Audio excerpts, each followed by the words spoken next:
Öktü neccar, öktü ağaçtan baş çıkyan ustavamış olaydıptır. Ya Resulallah, ala asna'u leke şey'en taq'udu aleyh keenneke qaim. Sana bir zat becereyim, şoň üstüne oturamda dik duran ýanyk boly oturarsyň, sahabadan gözde oturup gurrunmerde diýipdir. 2 derecedeyn 1, 2, 3-nji de oturaga diýipdir. 2 derece 1, 2, 3-nji de oturarsyň diýipdir. Peygamberimiz maslahat diýipdir. Aham bin Neccar owadan minber wejetdir. Rasulullah sallallahu aleyhi ve sellem oturmadan çüreyim. Sahabalarına bak gurrun vermeden çüreyim. Aham ol tikili ağaç qarlı, inniki heftäçiliğin minber amada ol, minberi getirip koyuptırlı, bıgattırlı. فَلَمَّا قَعَدَ رَسُولُ اللّٰهِ صَلَّى اللّٰهُ عَلَيْهِ وَسَلَّمْ عَلَى ذَٰلِكَ الْمِنْبَرِ حَنَّ ذَٰلِكَ الْجِذْغِ حَتَّى سَمِعْنَ حَنِينَهُ. Aham Peygamberimiz hemişe ol tikili ağaç, hurma var ağacı vardı, şuna arkasını hep gurrun verirdi.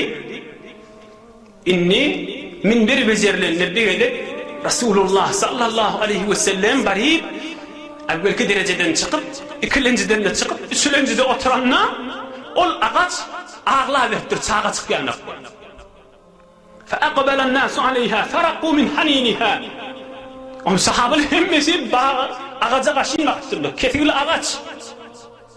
Ohum sahabeler de hemmesi ağırlaşıverdiler. Hatta nezele Resulullah sallallahu aleyhi ve sellem minel minber fahtadanaha fadammaha ileyh fecealet te'innu enînes sabiyyillezî yusakket. Ohum Peygamberimiz çalatımlağı minberinden düşüp gelip yakka ağacı kucaklar koy deyip bir oğlancı koydur yanına edip ohum ol minberde sesini koyup edip hakkıllap hatta istakarrat ahir sesini koyupturdu. İnni Resulullah sallallahu aleyhi ve sellem hemişe bana arkasını verip arkasını yaplap Allah Teala'nı hamd edip Hudaya sana edip sahabalarını vaaz veriyedi. İnni menden Resulullah ayrılıştı. İnni bana arkasını vermedi deyip şoňaçyda bana ağlattı. Ağaç ağlattı. Resulullah sallallahu aleyhi ve sellem menden ayrılıştı deyip. Aham Peygamberimiz sallallahu aleyhi ve sellem kucaklarına koy deyip bir çağa koydur yani onu koyduruptur. Aham aydıptır. Aya seni bir ekip koyayım. Temmivan berilip dursun kıyamata seni şocura olacak mı? Ya seni şimdi minberimin eterinde seni gündüreyim bir adam zaylanan yali. Ta kıyamatta sen de çıkıp da beheşti olup da beheştin bir bağları olup tamam evliya adamlar, beheşti adamlar sen mivandan yol sallar mı deyiptir. Aham olaydıptır. Bir dünya her hasanetçiliği de olsa bir gün tököner. Men şol cennetin bağı olasım geliyor deyiptir. Peygamberimiz sallallahu aleyhi ve sellem fe'emara Resulullah sallallahu aleyhi ve sellem biha fedufinet tahta minberihi. Doğru minberinin eterine cahil yaptırlar. Adam cahil yani anlattır.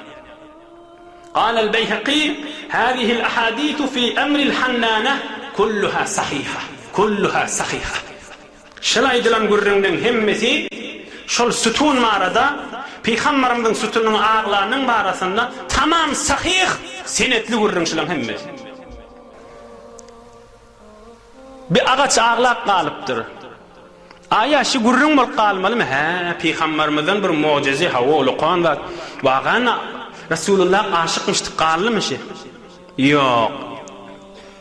Şonu gören sahabalar var ha. Şu vakaan gören sahabalar. Sonram oğul giydilerine, şonu görmedik adamlara, şu gurrunu aydıp ağlap, ağaç yanık bir bolcok bolayılın. Bir kesimli ağaççı bir bolayılın, Resulullah aşık bolayılın deyip ağlap, özlerinden çüreyim ders alyanmıştıktır. Sonram olardan eşten adamlarda bir merekede Resulullah'ın mehabbetinden gurrun merellerine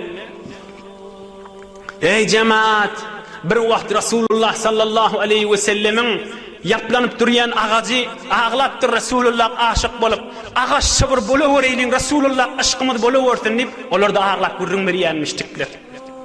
Bizler de bir döwre gelipdir. Ağaç kepleptir, ağaç Resulullah aşık bolupdur geçirmeylin. Özümizden çüreyim ders alaylin. Bigat Resulullah'ın kelamını eştiyat, Resulullah'ın siretinden eşdiyes, mübarek zindigi namalarından eşdiyes, azanla namazın içinde adın tutup salavatlar okuyas, ışkımız, muhabbetimiz nahil. Aham gel ta kimin devretine 500-600 yıl Resulullah'dan sonra Hazreti Celaleddin Rumi'nin devresine ol name diye yankı Resulullah'ın minberi varada. Ustune hannane az hicri Resul 3-4 beytini okuyacak, kan okuyacak. Ustune hannane az hicri Resul nale mizet hemçe erbabe ukul. Resulullah'ın sütünü eyni akıllı adam yana kol ağlamağı duruptur. Qallı mı görün? Yok, iyidi var. Goft peygamber çıkahi ey sütun. Goft canım az feragat gaşt hun. Aham Resulullah aydıptır ey minber namul yasana diptir. Aham minber aydıptır goft canım az feragat gaşt hun. Sen menden ayrışana yüreğim kan mulpar ya diptir. Mesnedet men budem ezmen taxti bersere minber tum esnet saxti. Odal bana yaplanıp sen halka gurrun verdin. Odal bana yaplanıp Hudayı zikrederdin. Odal bana yaplanıp da millete nasihat ederdin. Bersere minber tum esnet saxti. Indi minbere çıktın benden ayrıştın deyiptir. Aham iyidinden peygamberimiz soraptır. Hop sen neyim olacak deyip ona cevap verdir. Ağaç ona Hazreti Mevlana diye.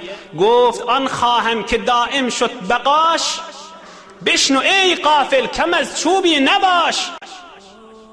Aham ahir neyim olacak? Men cenneti olacak deyiptir.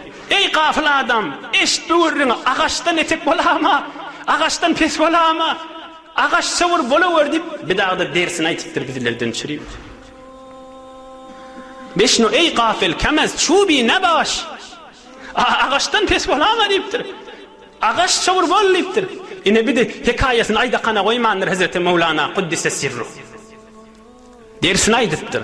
Dersini almalı. Bizler de ödümüzden şimdi ders almalı. Muhabbet, nâmen sünne ve ya Resulullah muhabbet, salavat okuymak bilen, sünnetine tabi olmak bilen, Resulullah canın sünnetinin izine düşmek bilen, Peygamberimiz ağzalandı, ey Resulullah'ın gurrunu ayet göreyinip kulak asmak bilen, şizirek oturmağınız bilen, Resulullah'ın siretine, Resulullah'ın zindigi namasına şirket etmek bilen, o içeriğimizde de var. Ey doğancığım, oğlum, kıyım, ayal, enem, atam, ecekem, Resulullah'dan şizire bir mübarek gurrunlar var deyip onları da tarif etmek bilen, onları da eşittirmek bilen, Araplan bir aydiyan kanunu var. Men ahabbe şey'en ekthera zikrahu. Her kim her vadı kan qovursa şonu kan ağlayanlar. Bu bir kanun hem dünya boyunca var akım. İnsanın tabiatına bağlı. Men ahabbe şey'en ekthera zikrahu. Her kim her vadı kan qovursa kan ağlayan şonu. Kan ağla Resulullah cani